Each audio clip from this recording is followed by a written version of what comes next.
$700,000. This is back in 2002. That's still a lot of money, but I almost fell Yeah. out of my chair. I mean, he just funded a $140,000 deal. That means, let me see the math. I could do 4 or 5 more deals with it.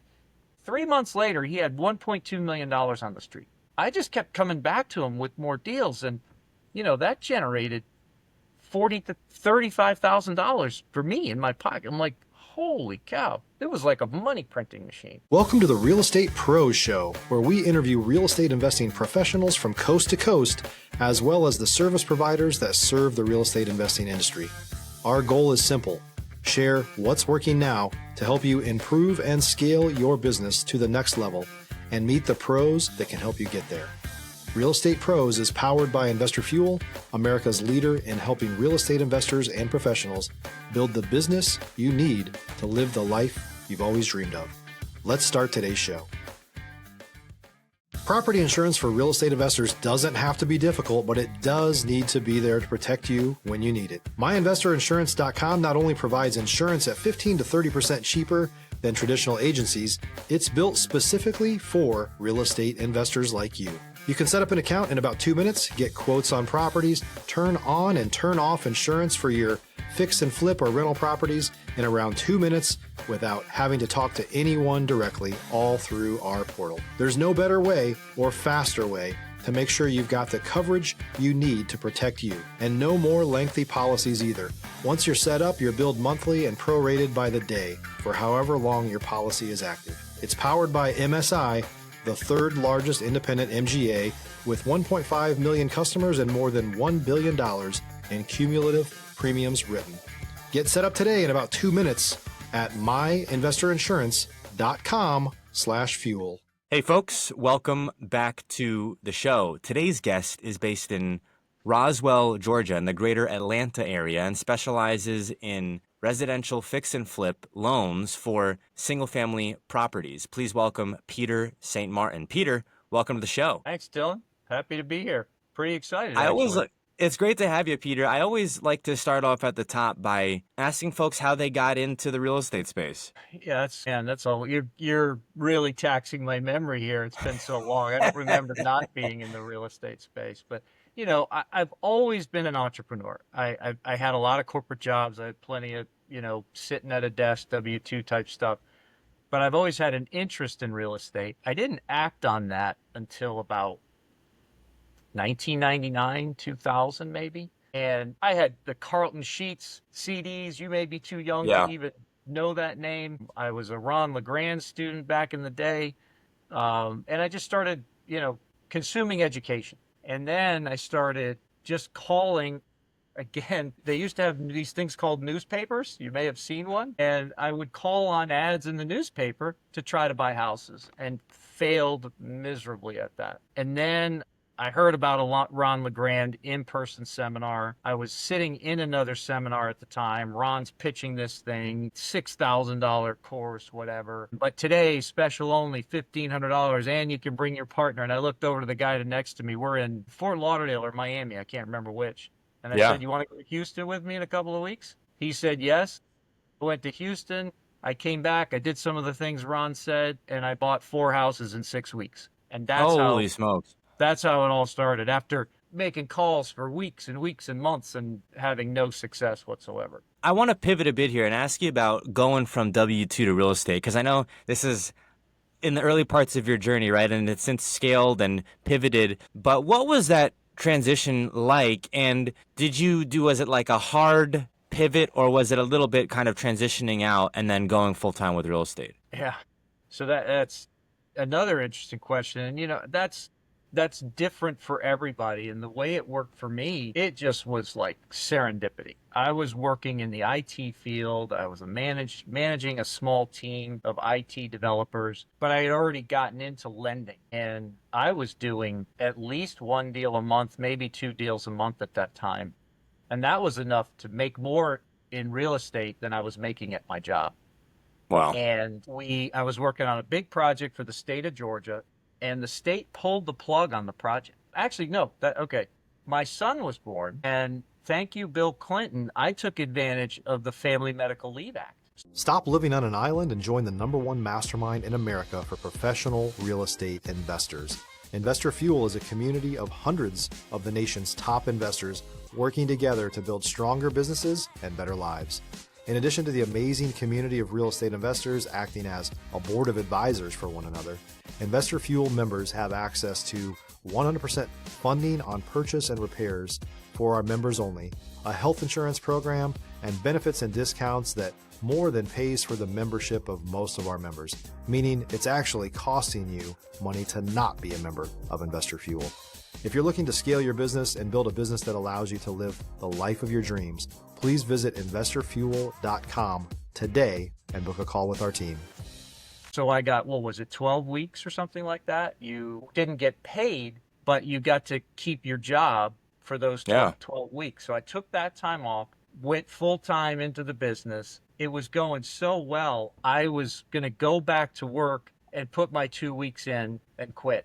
The state of Georgia pulled the project in the middle of my Family Medical Leave Act, and the whole project everybody got laid off. They can lay you off if they lay off the whole group. Everybody so at once. In the middle of my Family Medical Leave Act, and that was it. I did go back. That was like, what year was that? Gosh, that was 2000. Yeah, I can't remember. Maybe 2000, probably 2002, 2003. Then when 2008 hit and business just stopped, I did go back to corporate world again, and got my securities license and got into financial advisory. But I only did that for about 4 years, and I came back to real estate full time. Early 2000s, great time to be kind of getting your sea legs in the real estate space, right? Early 2000s. You couldn't, anything, didn't matter how good you were, how bad you were, everything you touched turned to gold. And the market, you did nothing but tailwinds, just filling your sails and pushing you forward. I saw lots of bad deals just work out just fine. And then, wow, did that change in a hurry in 2008. I speak to so many people who were in the business at that point in time.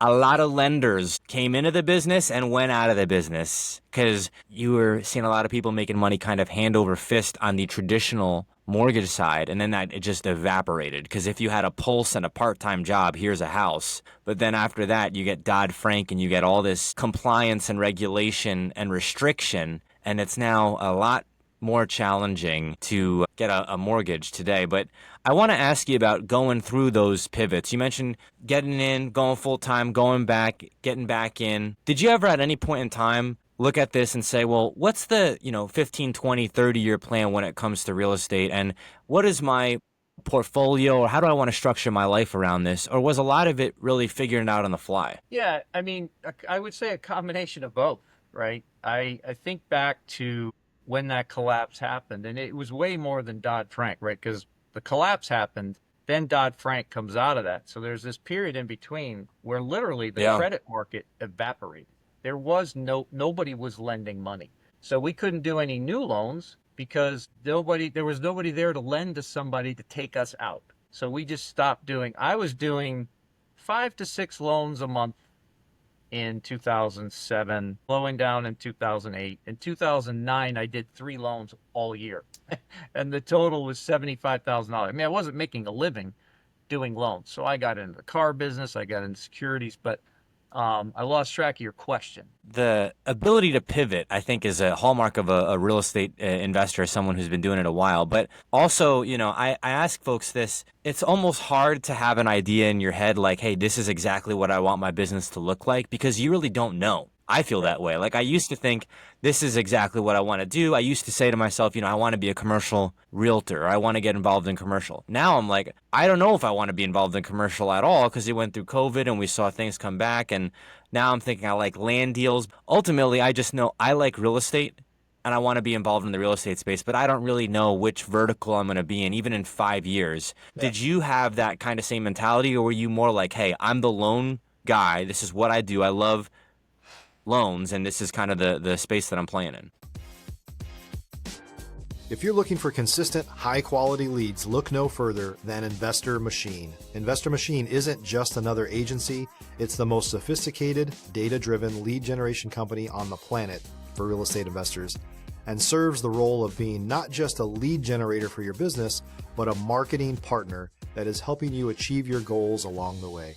Go to investormachine.com to learn more and schedule a call with our team today.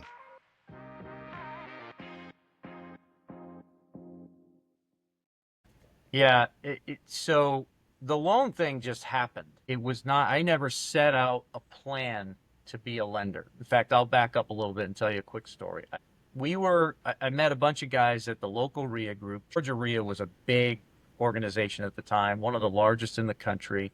But you go there, there's 200 people, maybe more, and there's a very small percentage of people that are actually active in doing deals. So I found some of those people who were lending to each other, right? I'm lending to Chris out of my IRA. Chris is lending to Jeff out of his IRA. Jeff is lending to me out of his IRA. So all of a sudden people start hearing that I'm a lender. Well, one day I get this call. It's like, hey, I heard you're a lender. And it kind of caught me off guard because at the time I was just trying to buy. That wasn't my business. I wasn't trying to lend. I was just lending for convenience. And so they would lend to me. I was like, okay, cool. Yeah. And then I need $145,000. Here are the numbers. Here's the deal. Okay, let me see what I can do. I hang up the phone. I'm like, I don't have 100. We were lending $10, $20, $15,000 out of our IRAs. And I picked up the phone. I made 2 phone calls and funded that deal. And I was like, wow. Okay, this is interesting. So I call that guy back after we get the deal closed. I'm like, hey, Pat, how much money would you want to invest in these types of deals? He hasn't received a payment yet. We just closed it, right? He funded, he doesn't even have his paperwork yet. He's like, oh, I don't know, $700,000. This is back in 2002. That's still a lot of money, but I almost fell out of my chair. I mean, he just funded a $140,000 deal. That means, let me see the math. I could do 4 or 5 more deals with it. 3 months later, he had $1.2 million on the street. I just kept coming back to him with more deals. And, that generated $40,000 to $35,000 for me in my pocket. I'm like, holy cow. It was like a money printing machine. So anyway, that's how I got in. That's how you got in. Pivoted into the business, didn't really have a particular strategy around lending. Then when '08 happened and the lending stopped completely, I remember I put out a post on Twitter. And the post said something to the effect of 10 years from now, we are going to be kicking ourselves that we didn't buy as many rental properties as we possibly could. I knew that. I absolutely knew that. But I was pretty shell-shocked by my business just ending. And people didn't get hurt. It just stopped. I couldn't do deals anymore. I couldn't continue to make money that way. Yeah. I lost if I had the confidence then that I have now to continue to raise capital, my gosh, I would have bought more houses than you could shake a stick at. And one of my lenders did just that. He bought about 400 homes in that time period. He has I want to ask you about that. Still owns most of it. He couldn't turn off his cash flow if he wanted to. That time period, hindsight is of course 2020, but it didn't end really, depending on how you look at it, until somewhere between 2010 to 2012 is when people started kind of waking up from that situation, right? So is the strategy like, hey, you have to buy, and then, if people can't afford, or if whatever it's not cash flowing, you basically just have to hold on for 5 years? Is that the kind of, you buy right because it's so cheap, everything is like a fire sale, but you might have to hold on to it for years, let's call it 4 years, before you can sell it? If you're a new or newer real estate investor looking to launch or grow your real estate investing business, please check out Investor Fuel Club. It's a coaching community, but unlike anything you've ever seen before. And you can actually partner with members of our mastermind from coast to coast on deals right in your market. There's no better opportunity to build a consistent business than to literally partner with pros to help you avoid costly mistakes, avoid the need for capital to do deals, and help you eliminate your fears as you're starting your business. Learn more about Investor Fuel Club at investorfuel.com/club. Yeah. What's interesting looking back on it now, in 2009 specifically, I bought 4 houses that year, so I did the right thing, but I should have bought 40, right? Like those 4 houses alone, if I still owned them, would pay all of my bills today. Holy smokes. They wouldn't create massive lifestyle. And I would also be able to pull $500,000 in equity out of them if I just kept them. So that was a huge mistake to sell them. But yeah, I mean, one thing I would say, like, people are like, well, like the market's high. I don't want to buy now. Interest rates are too high. Inflation is real. Inflation is not going away. The government's going to keep printing dollars. You have to own assets. Don't Yep. wait to buy real estate. Buy real Don't. estate and wait. That's the famous quote, right?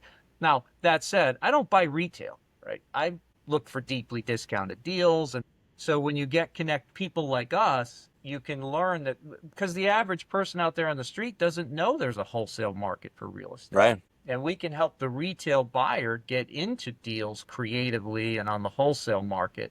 And that's a whole other just huge strategy within this world. So back to your other question, what am I going to be doing in real estate in 5 years? I'm not sure. I take It's it a hard day to at a say. time. No one, I yeah. make a plan, right? And I'm focused on, right now, my focus is social media and getting my brand out there and getting people to know me, because I have so much knowledge in this space. I know I can help thousands of people. And that's what I'm up to right now. But am I going to be buying RV parks? Am I going to be buying self-storage? Am I going to be buying office buildings? I suspect I'm going to own all of those, is the reality, because I have people that are experts in all of those spaces. I want to talk about the RV park, and self-storage, is another one, but RV park specifically, because it's a really interesting real estate play. It makes use of both vacant land. It also makes use of kind of aging RV parks that are currently existing. And then it also addresses this idea of like the affordability of living. 100%. Yep. And people don't really see that. And I think a lot of people might say, well, RV, I'm from northern New Jersey. I didn't see an RV growing up. I live in Texas now, in a suburb of Dallas, and we see a lot of RVs. There's an RV park half a mile away from where I live. But oftentimes it's kind of like, well, if it's out of sight, out of mind. Now that I'm in the investing side of real estate, it's almost like the red car thing. Every time that someone says RV park, I see more RV parks. Just like when someone mentions red car, you see more red cars. And so I really do think like there's a huge, huge, huge opportunity in the RV park space, in like off-site modular homes that you can build, and in any of this kind of alternative cost-effective housing. I'm curious to get your take on that. Oh, absolutely. And that's like, I mean, it's a very attractive space because they're cash cows, right? They generate a lot of income. But like you said, it's also solving a major problem or at least helping to solve the major problem in the market right now with affordability. People just don't have the options. They can't even afford apartments, never mind buying a house. Yeah. I mean, there's a brand new apartment complex. I can see it looking out my window. People are paying 50 to 75% more than I pay to live in my house in a high-end neighborhood to live in those apartments. Now, they're brand new and they're nice, but they're apartments. They don't own them. Yeah. So it's brutal out there. These people are just brutal. So they can't save money. So yeah, I'm a big fan of mobile home, or we say RV parks. They're not mobile home RV parks, kind of the same concept. A lot of these things Same are not idea, yeah. They're fixed, right? They don't have wheels. They're a permanent structure. And some of them they're not, they have such a stigma, right? Some of these places are nice, like really nice. And RV parks. Yeah, I've seen some of them, and I've had guests tell me that there's attractions, restaurant. I haven't seen all of that, but I believe it. And again, I know it's out there. Peter, we are coming up on time here. Where can folks go if maybe they'd like to reach out to you, or if they've got a deal in the greater Atlanta area for you to look at, or if they'd just like to get in contact with you? Yeah, so, like I said at the beginning, I don't even have a website, which I absolutely have to fix, especially now that I'm getting so much more active online. I've got to have a place to drive people, but I'm on Facebook. It's just Peter St. Martin. You'll find me if you search for that on Facebook. On Instagram, Peter St. Martin 87. No period, just Peter St. Martin 87. I mean, I don't know if it's appropriate to put my phone number out there, but I don't have any problem doing that. So you can reach me anytime at 678-948-6855, 678-948-6855. Now, I would recommend texting me. I get so many phone calls, and if I don't answer, definitely text me, because I have so many missed calls, I can't follow up on all of them. It's not possible. Peter, thank you so much for coming on the show today. Hey, thanks, Dylan. I really appreciate it. Enjoyed it. I look forward to talking to you again. Thanks for joining us for today's Real Estate Pros Show. You can learn more about the amazing benefits of the Investor Fuel Mastermind community, including surrounding yourself with hundreds of other rock stars, 100% financing for your deals, and members-only discounts from vendors you're likely already using that, as a member of Investor Fuel, will save you more than the cost of your membership. Visit investorfuel.com to learn more. If you're interested in joining us as a guest of this show, please visit investorfuel.com/pros to apply. You can also check the show notes for access to free resources, how to get access to world-class lead generation, and much more. Don't forget to subscribe so you never miss another episode. Have a great day. We'll see you on the next show.